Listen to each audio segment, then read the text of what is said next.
नमस्कार, मैं दीपक शर्मा, मेरे यूट्यूब मंच पर आपका स्वागत है। दोस्तों, क्या बांग्लादेशी क्रिकेटर रहमान को शाहरुख खान ने चुना था? क्या रहमान को आईपीएल की केकेआर टीम, कलकत्ता की टीम में चुनने का फैसला शाहरुख खान का पर्सनल डिसीजन था, खुद का फैसला था, या सच्चाई कुछ और है?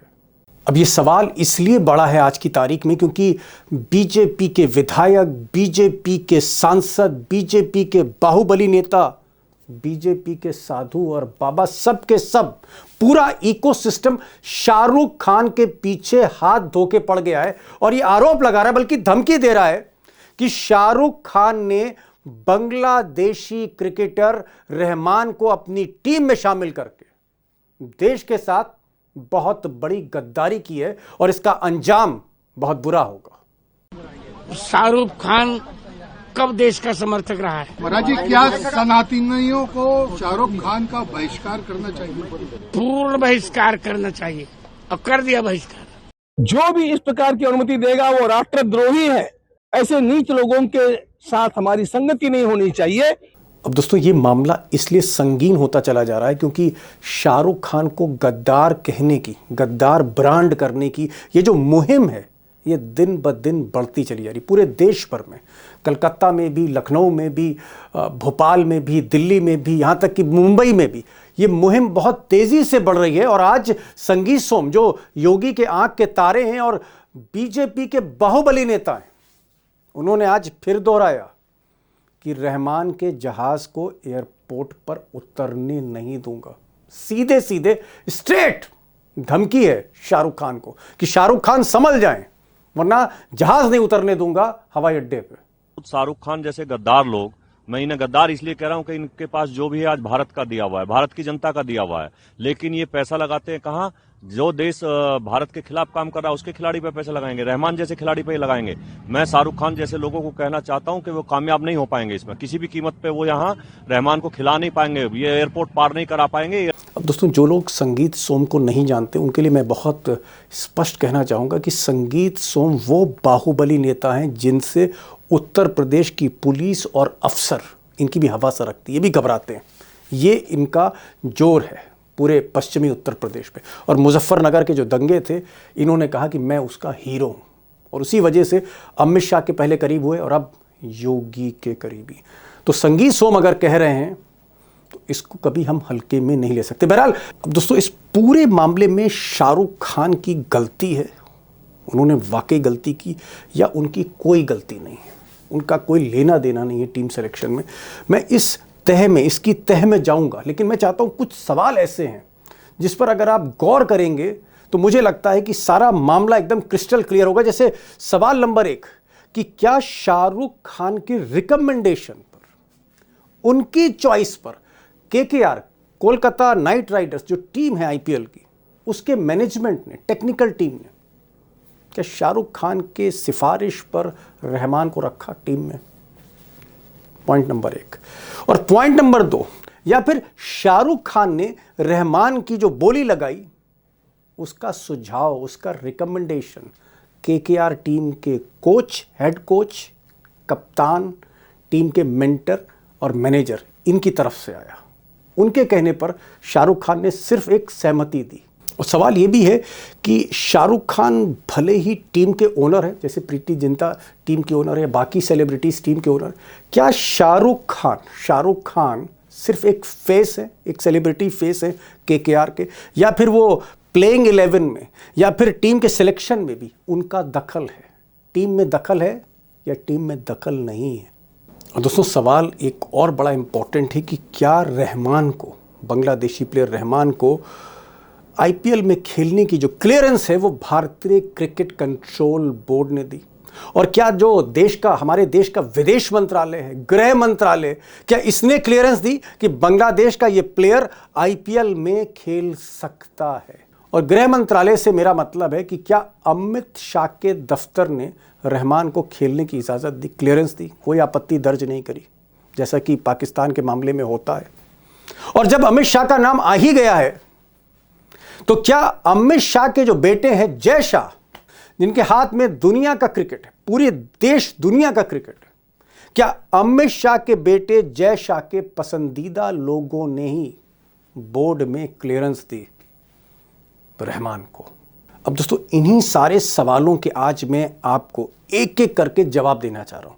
फैक्ट्स पर सारे जवाब होंगे और आज इसीलिए मैंने एक खेलों के एक्सपर्ट, टॉप स्पोर्ट्स जर्नलिस्ट, बल्कि मैं कहूंगा कि खेलों के खोजी पत्रकार चंद्रशेखर लूथरा साहब को बुलाया है आज। उनसे मैंने गुजारिश करी कि आप आइए, आप ही बोल सकते हैं इस पर। आप जैसा बेखौफ पत्रकार ही बोल सकता है जिसने क्रिकेट में कई बार मैच फिक्सिंग को एक्सपोज किया है, करप्शन को एक्सपोज किया है। तो आज लूथरा साहब को मैंने बुलाया और मैंने उनसे गुजारिश की है कि हम बहुत ज़्यादा टेक्निकल ना जाके ऐसी भाषा रखेंगे जो सबको समझ में आए। जो क्रिकेट में बहुत दिलचस्पी नहीं भी रखते हैं उनको भी सारे जवाब समझ में आए। हालांकि क्रिकेट एक ऐसा गेम है जो सब पसंद करते हैं, फिर भी आसानी से आपको समझाएंगे और आप खुद जज बन के सारी बातें सुनिए। आप खुद तय करिए कि शाहरुख खान की गलती है, गलती नहीं है, या ये खेल ही कुछ और है। मेरा सवाल, संगीत सोम हैं जो बीजेपी के बाहुबली नेता हैं, योगी जी के बड़े करीबी हैं, और भी बहुत से बीजेपी के विधायक हैं, बीजेपी के एमपीज हैं, ये कह रहे हैं कि साहब इस टीम को हम उतरने नहीं देंगे, शाहरुख खान गद्दार है। मुझे ये बताइए, इन्होंने ऐसा इंप्रेशन बना दिया है कि शाहरुख खान खुद फोन करके खिलाड़ियों को बुलाते हैं, भैया तुम यहां से आ जाओ, तुम यहां से आ जाओ, तुम जो है वेस्ट इंडीज से आ जाओ। मुझे बताइए कि क्या बीसीसीआई जो क्रिकेट बोर्ड है, क्या वो प्लेयरों की लिस्ट रखती है और उसके बाद वो जब बीसीसीआई क्लियर करती तब प्लेयरों की नीलामी होती है, बिना बीसीसीआई के सहमति के नहीं होती? देखिए, पहली चीज, ये बीसीसीआई का डोमेस्टिक टूर्नामेंट है। किसी को भी ये गलत फहमी नहीं होनी चाहिए ये कोई इंटरनेशनल है या कुछ है। ये बीसीसीआई का अपना मनी कमाने का, पैसा कमाने का एक टूर्नामेंट उन्होंने बनाया था, जिसमें ललित मोदी का सबसे पहले ब्लूप्रिंट था। रही बात अब इसकी सिलेक्शन कैसे होती है, प्लेयर्स कैसे शॉर्टलिस्ट होते हैं, हर एक स्टेट अपने, जैसे मैं एक प्लेयर हूं, अगर मैं खेलता हूं दिल्ली से, मैं जाऊंगा डीडीसी, दिल्ली क्रिकेट एसोसिएशन, जहां के रोहन जेटली अभी अध्यक्ष हैं, उससे पहले अरुण जेटली जी ने बर्बाद किया था वहां क्रिकेट। तो मैं जाऊंगा, एक फॉर्म भरूंगा, एक फॉर्म होता है प्रिस्क्राइब्ड फॉर्म, और मैं कहूंगा कि मैं अंडर 19, मैं अंडर 23, मैं रणजी कुछ खेलता हूं, मेरे ये क्रेडेंशियल्स हैं और ये मैं आईपीएल ऑक्शंस में जाना चाहता हूं। मैं फॉर्म भर करके, वहां पर एक ऑफिसर होता है जो उनका ऑफिस का, उनको दे करके आता हूं। वो सभी फॉर्म्स बहुत कम स्क्रूटनाइज होते हैं दिल्ली में। जैसे अगर कोई बिल्कुल आउटसाइडर होगा, कोई कुछ नहीं खेल रहा है, वो भर के आएगा, उसका आगे नहीं फॉरवर्ड किया जाएगा। नॉर्मली जो भी प्लेयर स्टेट के खेल रहे होते हैं उनके फॉर्म्स को आगे भेजा जाता है बीसीसीआई में। अब बीसीसीआई का काम यह है, उनके पास मान लीजिए 2000 फॉर्म आ गए इंडिया की सभी स्टेट से, 29-30 स्टेट और यूनियन टेरिटरी से, वहां से आ गया। लेकिन उनके पास, उन्होंने एक सोच रखा है, वहां की जो गवर्निंग काउंसिल है जिसमें अरुण धूमल है, अनुराग ठाकुर के छोटे भाई प्रेम कुमार धूमल जो हमारे हिमाचल प्रदेश के सीएम थे, उनके बेटे, छोटे बेटे, वो चेयरमैन है, तो उनके वहां पर जाएगी। और वो वहां पर एक डिसाइड उन्होंने किया होता है, कोटा सिस्टम, कोटा नहीं, इनके हम इस बार ऑक्शन में मान लीजिए 375 लोगों को ऑक्शन में लाएंगे, आपके पास 2000 फॉर्म है, तो फिर आप मेरिट वाइज उसको शॉर्टलिस्ट करेंगे। एक चीज तो आपने लूथरा साहब समझाया कि जो देश के प्लेयर हैं, डोमेस्टिक प्लेयर हैं, ये स्टेट के थ्रू आते हैं और क्रिकेट बोर्ड में जाते हैं जी। जो विदेशी प्लेयर हैं ये कैसे ऑक्शन में आते हैं? विदेशी प्लेयर जैसे वो क्रिकेट ऑस्ट्रेलिया के हैं, क्रिकेट ऑस्ट्रेलिया को वो फॉर्म देंगे, ऐसे ही वेस्ट इंडीज वाले वेस्ट इंडीज को, तो उनके फॉर्म्स को फॉरवर्ड किया जाएगा इंडिया में। अब इंडिया में जैसे कैप है, फॉरेन प्लेयर्स आप खिला अपने 3 से ज्यादा नहीं खिला सकते, 5 से ज्यादा नहीं ले सकते, 6 से ज्यादा नहीं, 5 शायद आजकल है। तो वो इंडिया में भी ये होगा कि जैसे फॉरेनर्स हैं, तो आपके पास 1000 एप्लीकेशन आ गई, आप ऑक्शंस में रखना चाहते हैं 150, 100 को, तो वो उस तरह से स्क्रूटनाइज करेंगे कि मेन प्लेयर्स कौन से, जिन पे स्काउट्स की भी बात नजर रहती है, जिन पर टीम की भी नजर रहती है। तो ये ऐसे हो जाएगा। मान लीजिए ओवरऑल ऑक्शन आ गई 375 लोगों की, सारे 375 में उन्होंने इंडियन और फॉरेनर्स को इंक्लूड कर दिया। अब ऑक्शन शुरू होगी। अब हर प्लेयर का एक बेस प्राइस होता है। मैं जूनियर हूं, मेरा बेस प्राइस 0 होगा। मैं सीनियर हूं, मेरा मैक्सिमम बेस प्राइस 2 करोड़ हो सकता है। 2 करोड़, ये मुस्तफिर रहमान का भी 2 करोड़ था। और ये कोई ऐरे गहरे प्लेयर नहीं है। आपको एक बात बता दूं, ये one of the best left handed bowlers हैं आज की दुनिया में, जो कि बांग्लादेश के तो अच्छे हैं ही हैं, जी। लेकिन इन्होंने आईपीएल जो पहली और एक ही बार जीती है हैदराबाद की टीम, उनको 2016 में इनका अहम रोल रहा था जिताने के लिए। ठीक इनको ऐसे ही नहीं नजर इन पर गड़ाए हुए थे ठीक। सब लोग। लूथरा साहब, आपने अब दूसरी बात भी बड़ी इंपॉर्टेंट कही। दोस्तों, लूथरा साहब ने कहा कि जैसे देसी प्लेयर हैं जो अपने स्टेट के लिए राजस्थान, पंजाब के पहुंचते हैं, और जो विदेशी प्लेयर हैं, बांग्लादेश का कोई प्लेयर है या ऑस्ट्रेलिया का कोई प्लेयर है या अफगानिस्तान का कोई प्लेयर है या फिर वेस्ट इंडीज का कोई प्लेयर है, ये अपने बोर्ड से, हिंदुस्तान के क्रिकेट बोर्ड बीसीसीआई, वहां पर इनकी एप्लीकेशन आती है, फिर बीसीसीआई उसको ऑक्शन में रखता है। Am I correct sir? यही आप कहना चाह रहे बिल्कुल थे? बिल्कुल तो बिल्कुल। इसका मतलब दो चीजें आपने कही अभी तक। आपने ये कहा कि शाहरुख खान प्लेयर को चुनते नहीं हैं, शाहरुख खान की मर्जी नहीं चलती, बल्कि केकेआर जो कलकत्ता की टीम है, उसके जो कलेक्टिव। कोच, हाँ कलेक्टिव है, उसके कोच, मैनेजर, हेड मैनेजर, कप्तान और उसके साथ साथ टीम के जो मेंटर हैं, वो सारे लोग चुनते हैं कि उनको कौन सा प्लेयर चाहिए। शाहरुख खान एब्सोल्युटली। सिर्फ वहां चेहरे के तौर पर बैठते हैं, एक स्टार के तौर पर बिल्कुल बैठते हैं कि पैसे की बिल्कुल कमाई हो सके। प्लेयरों बिल्कुल। के सिलेक्शन में उनका अब रोल नहीं। चीज बड़ी हम्म, हल्की सी चीज, मान लीजिए बंगाल की टीम है, केकेआर कोलकाता नाइट राइडर्स, तो इनका ऑब्वियसली थोड़ा सा ये रहेगा, अगर मान लीजिए सौरव गांगुली प्लेयर है कि हम सौरव को टारगेट करेंगे। दिल्ली का रहेगा हम विराट कोहली को टारगेट करेंगे। मुंबई का रहेगा हम सचिन तेंदुलकर को रहेंगे। तो इनका जो लोकल एक जो प्रेफरेंसेस होती है वो भी मैटर करती है, क्योंकि वो बांग्लादेश से हैं, इसलिए उनको टारगेट बंगाली हैं। इन्होंने भी किया हुआ था because of his performance and also is appeal to the Bengali people. ठीक ठीक, समझ गया मैं आपकी कि कहीं कहीं लोकल इश्यूज भी रहते हैं। अब दूसरी चीज आपने जो बताई, मैं फिर से एक बार कह देता हूँ। आपने दो बातें अभी तक लूथरा साहब दोस्तों इन्होंने कही हैं। नंबर एक, इन्होंने कहा कि टीम का सिलेक्शन शाहरुख खान नहीं करते, वो टीम के ओनर हैं, बिल्कुल वो टीम के फेस हैं। टीम का सिलेक्शन किस प्लेयर को ऑक्शन में लेना है, ये फैसला टीम के कोच, हेड कोच, कप्तान, मेंटर और बाकी टेक्निकल टीम करती है, वो असेसमेंट करती है। और दूसरा इन्होंने कहा कि जो भी प्लेयर आते हैं, विदेशी प्लेयर खासकर, वो भारतीय क्रिकेट कंट्रोल बोर्ड में उनकी एप्लीकेशन आती है, वहां से क्लियरेंस मिलती है, तब जाके उनकी नीलामी हो सकती है। चलिए, जी। तो दोनों में शाहरुख खान का रोल नहीं आया। अब एक चीज मैं और जानना चाह रहा हूं। ये कहा जा रहा है ज्यादातर बीजेपी ही जो है शोर मचा रही है, चाहे संगीत सोम हो या बीजेपी के बाकी विधायक हों या सांसद हों या बीजेपी के इकोसिस्टम के साधु संत हों, या आज की तारीख में संजय निरुपम जो एकनाथ शिंदे, शिवसेना जो बीजेपी की अलाई है महाराष्ट्र में, उनके भी प्रवक्ता ने कहा है, शिवसेना शिंदे ने भी कहा है कि हम आने नहीं देंगे। बाद में उद्धव ठाकरे ने भी कहा। क्या मैं ये कह सकता हूं कि इस वक्त जो भारतीय क्रिकेट है बीजेपी के हाथ में, क्योंकि जय शाह जो अमित शाह के बेटे हैं, वो बिग बॉस हैं, आईसीसीआई के चीफ हैं वो, तो क्या जय शाह का भी असर है भारतीय क्रिकेट में, या सिर्फ विदेश का क्रिकेट देखते हैं जय शाह? तो चलिए मैं आपसे आपसे काउंटर क्वेश्चन करता हूं। बीजेपी का कोई भी चीफ बने, क्या अमित शाह वहां के डिफेक्टो बॉस होते हैं या जेपी नड्डा? ठीक है। सिंपल। या ये जो आजकल नए बने हैं, मैं तो नाम भी नहीं जानता नितिन इतने। नवीन जी। जी। हाँ नवीन। तो ये बात होगी।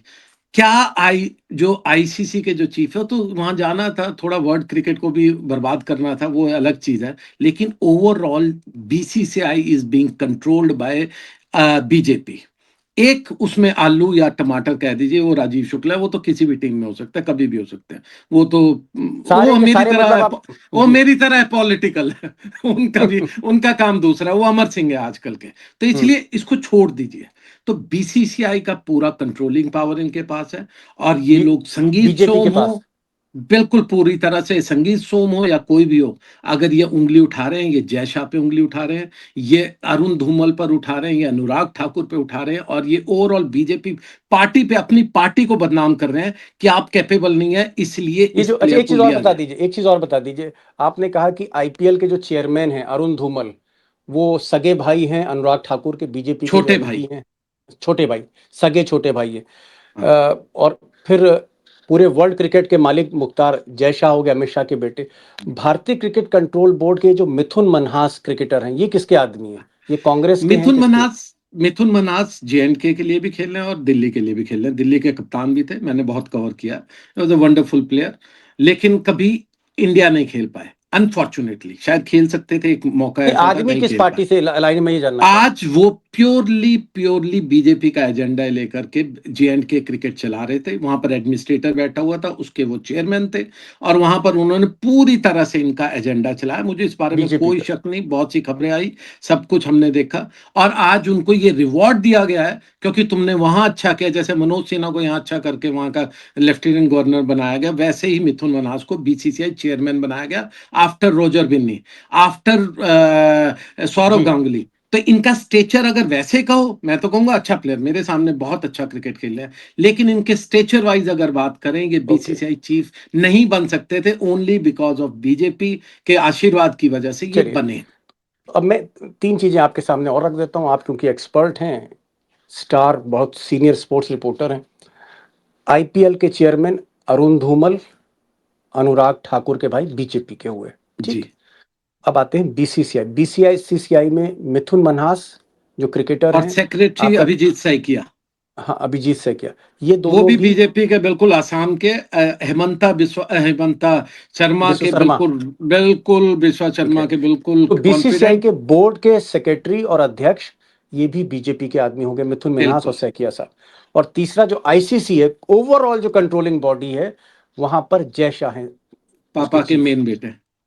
हाँ, तो अमित शाह के जो बेटे हैं। कुल जी। मिलाकर आप ये कहना चाह रहे हैं कि ये सारा का सारा बीजेपी का स्ट्रक्चर है, बीजेपी के हाथ में क्रिकेट है।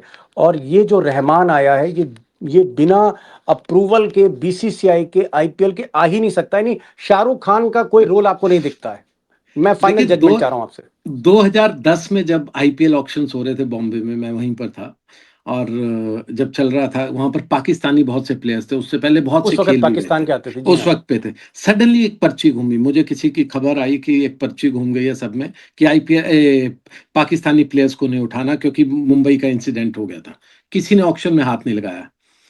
वो तो थी, वो एक उस टाइम की जरूरत थी, उस टाइम का एक पब्लिक ठीक है, बहुत ओपिनियन बड़ा ऐसा टेरर बन गया अटैक था। हुआ था, जी जी जी इस जी। बार BCCI इज ऑन रिकॉर्ड कि हमारे पास कोई ऐसी एडवाइजरी नहीं थी। और दूसरा, IPL में जैसे बाकी कंट्री के, चाहे इंग्लैंड हो, चाहे ऑस्ट्रेलिया हो, या कोई भी कंट्री हो, उनके प्लेयर्स के लिए परमिशन नहीं चाहिए होती, ऐसे ही बांग्लादेश के किसी प्लेयर या श्रीलंका के किसी प्लेयर को लेने के लिए कोई परमिशन नहीं चाहिए।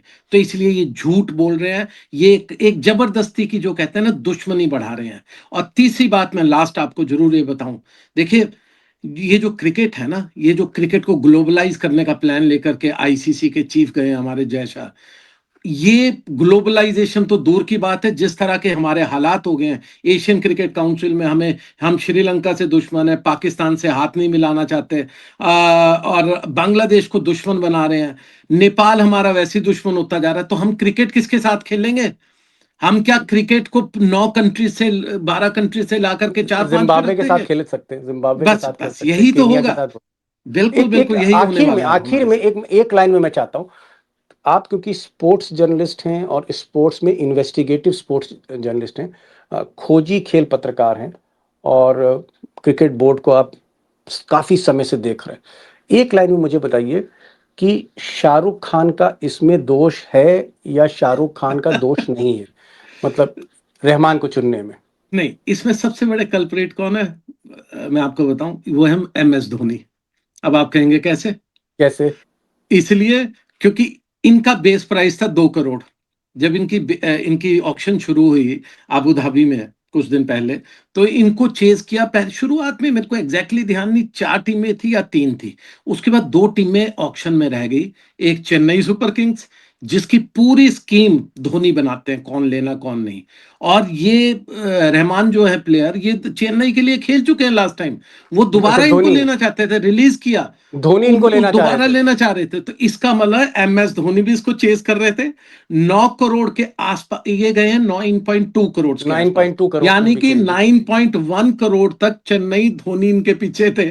और शाहरुख ने कहा नहीं, ये तो बहुत बढ़िया प्लेयर है, इनका रिकॉर्ड IPL का बहुत अच्छा है, इनका इंटरनेशनल रिकॉर्ड बहुत अच्छा है। और लास्ट चीज जो क्लिक करती है कि बंगाली कनेक्शन भी है, तो इसलिए ओके, उन्होंने 9.2 पे लिया, उसके बाद धोनी या उसकी टीम ने नहीं लगाया।